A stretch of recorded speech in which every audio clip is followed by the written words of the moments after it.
வணக்கம். இன்னைக்கு என்ன பார்க்க போறோம்னா எக் மசாலா பார்க்க போறோம். அதுக்கு செய்ய தேவையான பொருட்கள் என்னென்னன்னா எக்கை பாயில் பண்ணி வச்சிருக்கேன். அதை கீந்து விட்டு வச்சிருக்கேன். நான் 5 எடுத்துர்க்கேன். 2 சின்ன துண்டு பட்டை, 1/2 டீஸ்பூன் சோம்பு, ஒரு பிரியாணி இலை, 2 ஏலக்காய், 2 கிராம்பு, கசகசா 1 டேபிள் ஸ்பூன் தண்ணியில் ஊற வச்சிருக்கேன். 7 முந்திரி பருப்பை தண்ணியில் ஊற வச்சிருக்கேன். 2 பெரிய சைஸ் பெரிய வெங்காயத்தை இப்படி பொடியா கட் பண்ணி வச்சிருக்கேன். 2 மீடியம் சைஸ் தக்காளி பொடியா கட் பண்ணது,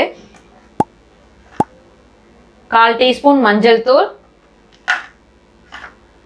1 டேபிள் ஸ்பூன் மல்லித்தூள், 1/2 டீஸ்பூன் மிளகாய் தூள், 1 டீஸ்பூன் கரம் மசாலா,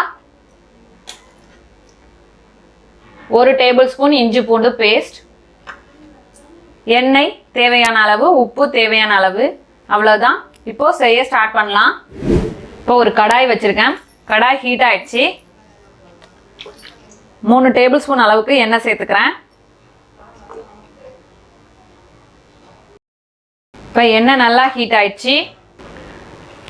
இதில் சோம்பு, பட்டை, பிரியாணி இலை, ஏலக்காய், கிராம்பு எல்லாத்தையுமே சேர்த்துடலாம்.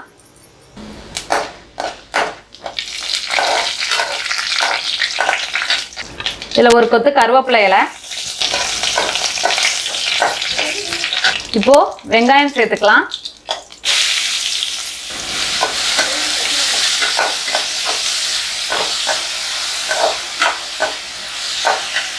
இதிலேயே கிரேவிக்கு தேவையான அளவு உப்பு,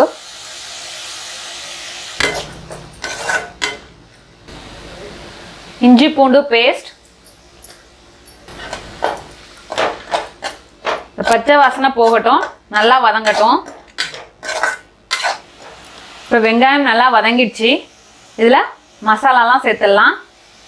மஞ்சள் தூள், மிளகாய் தூள், மல்லித்தூள், கரம் மசாலா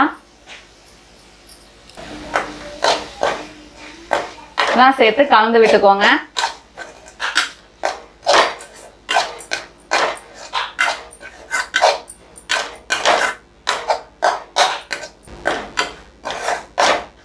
நல்லா கலந்தாச்சு.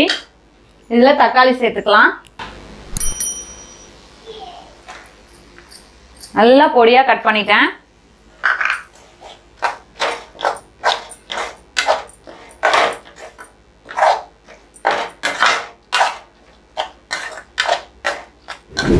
இப்போ இதில் கொஞ்சமாக தண்ணி சேர்த்துக்கலாம்.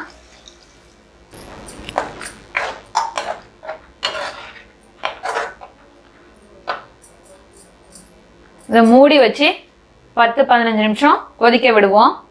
மீடியம் ஃப்ளேம்லேயே வச்சுக்கோங்க. ஒரு 10-12 நிமிஷம் கொதிக்கட்டும். இப்போ அது கொதிக்கிறதுக்குள்ளே நம்ம ஊற வச்ச முந்திரி கசகசாவை சேர்த்து அரைச்சி எடுத்துகிட்டு வந்துடலாம் பேஸ்ட்டாக. இப்போது முந்திரியையும் கசகசாவையும் அரைச்சி எடுத்துகிட்டு வந்தாச்சு. 10-12 நிமிஷம் ஆயிடுச்சு. ஓப்பன் பண்ணி பார்ப்போம். பாருங்கள், நம்ம கிரேவி எண்ணெயெல்லாம் பிரிஞ்சு சூப்பராக ரெடி ஆயிடுச்சு. இதில் இந்த முந்திரி பேஸ்ட்டை சேர்த்துப்போம்.